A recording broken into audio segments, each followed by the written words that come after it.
In this video, we'll discuss how to see lung disharmonies on the face and what you can do to address it. Enjoy. In today's face reading tutorial, we're going to discuss lung disharmonies, how to see that on the face, and then some of the things and the strategies you can implement to remediate that or to support that process. So keep this in mind. What I'm going to share with you in this video is the cream off the top. This is not everything. So if a person has more deeply embedded pathologies and they need more specific work, you can always work with me. I offer face readings all the time, so you can definitely do that. You can reach me at my website, omnihealthandlifestyle.com. Just go down to my contact section, reach out to me there, and then from there, we can set up a session. So first and foremost, let's talk about where we see lung pathology, and then we'll also talk about what that means in the Eastern medicine context, because the organs don't just process vitamins and minerals. They're not just these mechanistic machines. They're energetic matrices that also digest thought and emotion. So we'll go through some of that.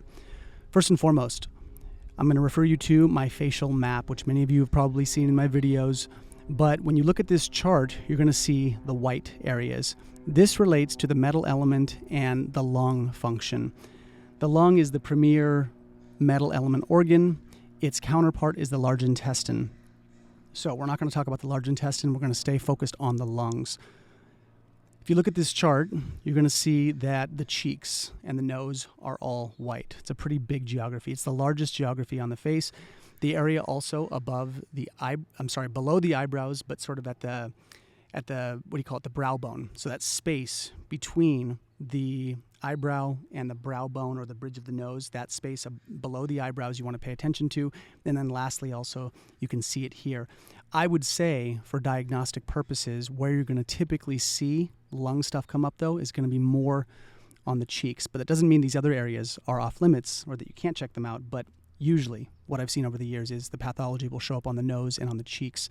So first and foremost, when we see changes in color in the cheeks, if we see redness come up out of nowhere in the absence of exercise or sauna exposure, that doesn't count. But if you're seeing redness come up on the face, or you're seeing blotchy marks on the face, or discolorations, things that are new, you're going to want to pay attention to that, because that means that something in the lung system has likely shifted, and typically it's not for the better. The general guideline for facial diagnostics is that you want gentle, diffuse coloring throughout the face. You don't want spots. You don't want stark areas that have red and then pale. You want things to be diffuse. And if you're seeing that, that's good. But if you're seeing these discolorations that are more focused and centralized, then you know something in the lung system is going to be off. The other thing you're going to see is hollowed out cheeks. So some people have more hollowed out cheeks naturally. So again, this is something that you want to pay attention to, because if you have that, yeah, in theory, if you have hollowed out cheeks, you're going to want to pay attention to your lung metrics. But if you see the cheeks hollowing out for no reason, you're like, all of a sudden things are just getting much hollower and it's getting shadowy through here, then you're also going to want to pay attention to that. The last one is changes in skin texture on the nose. So if we're seeing blemishes show up on the nose, if we're seeing dark spots show up on the nose, or redness on the nose, again, new marks, new things that stand out that catch your eye visually, these are all signs that the lung system likely needs some attention. So if you're seeing any of these things, again, this is the general kind of shotgun approach. It can be tailored and more specific for the individual, but again, I want to put these things on your radar as general parameters. The first one is, you guessed it, deep diaphragmatic breathing. So I think a good entry-level place to start is something like the Wim Hof method. I'm not going to do a deep dive into that, but it's his name, WIM space HOF. Look up Wim Hof on YouTube. You can look up videos on how to do his breathing. He's got a huge platform, but that is, again, kind of a shotgun approach to regulating the lung system, because it's about deep diaphragmatic breathing, getting everything turned on, everything activated. And when the lungs, if we see the shifts in the geography on the lung sections of the face, the lungs need to be exercised. So that's one, deep diaphragmatic breathing. You can do that as breath work practice and also general exercise. Anything that's going to get your wind moving is going to be good to address and tonify and strengthen the lung system.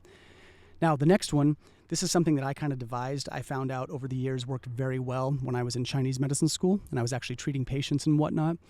So if any of you have ever seen a bubbler, and yes, the bubbler I'm referring to is like what people smoke cannabis from. Usually it's a little glass apparatus of sorts.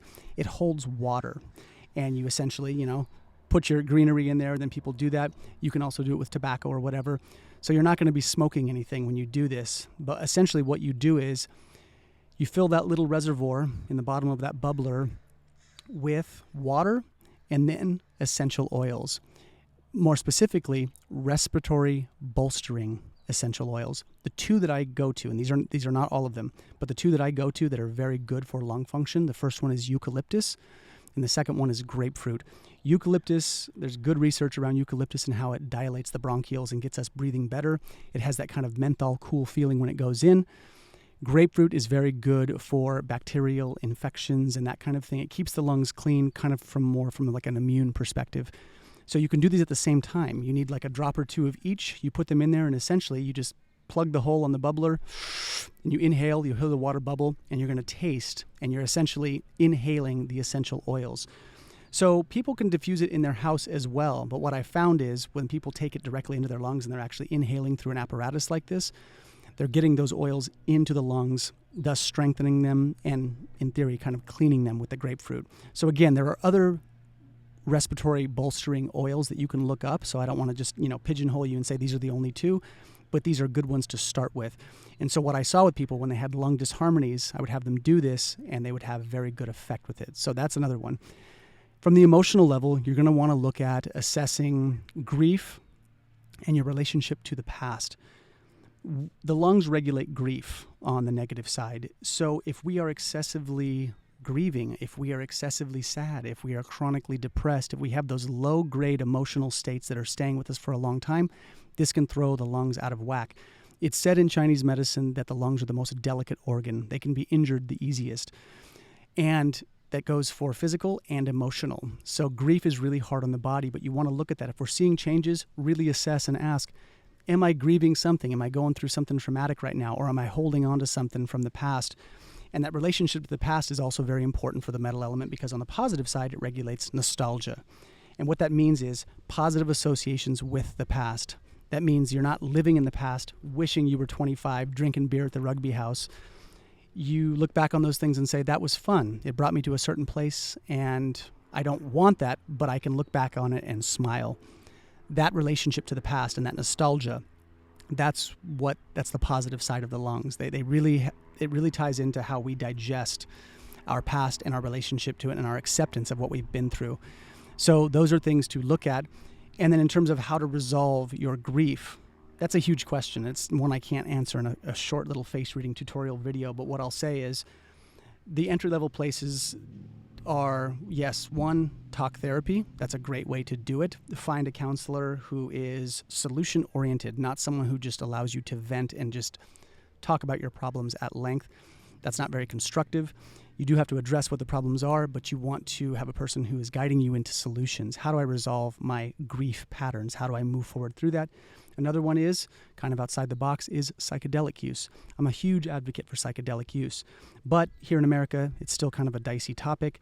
That is I would say a harder avenue to explore. You have to have connections to psychedelic medicines, but it's becoming more prominent.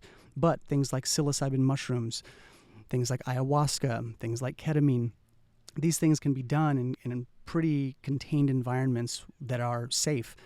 And this is a great way to address grief and past traumas should you have them, because a lot of times we can't talk our way out of problems. Sometimes talking will do it, but other times we have to go into the abstract, nonlinear, and informal world, and we have to go into that space, and that can really help us resolve our traumas. So that's a couple things to check out.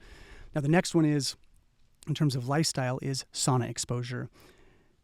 The skin on our body is regulated by the lungs. So if we're seeing disharmony on the skin of the body, for one, we can also look at the lungs and say, yeah, there's something wrong with the lungs, but we're talking about the face. But again, if we're seeing this shift in the geography of the face, this is also kind of a call to action to get your lungs, and more specifically, your skin, which is sort of the outer representation of your lungs, to breathe better. And sweating and high heat and sauna type environments are going to do that. So anything where you are getting to sweat, you're getting the pores to open, you're getting things to disperse, that's great for lung function. So sauna is something I always encourage people to do. If you're doing a lot of sauna, make sure that you replenish with salt-based electrolytes. There's a number of different companies. The one I like, which I do not get paid for, don't have an association with, and I don't get a kickback from them, is Santa Cruz Medicinals. You can find them on Amazon under Santa Cruz Paleo. I really like them. The CEO is great. Hey, buddy, got a squirrel over here going for my backpack. So that's a great company. I would really encourage you to look at them. And then the last one is external environment augmentation. And what that's code for really is feng shui, changing your physical environment. The metal element regulates the external space around us. It's one of the themes or the energetic, I would say, nodes that can hit us and impact us. So believe it or not, sometimes when we have a lung disharmony, it's really a function of our environments just being a shit show. Things getting really cluttered. That clutter, that environmental stress of seeing things and all of that can really impact the lungs. This brings us back to this idea and this notion of the 5 elements and how the East looks at the organs differently. They don't just process vitamins, minerals, and compounds. They are energetic matrices that digest thought and emotion. And when your thoughts and your emotions are being rattled by the external environment, the lungs can take a hit. So rearrange your house, clean up, get the visual clutter out, put things in your environment that are visually pleasing to you and that have good positive associations. And this is sort of one of the roundabout ways to tonify the lungs. So hope you found some value in this. If you guys have any questions, please let me know. And as always, thanks for your time.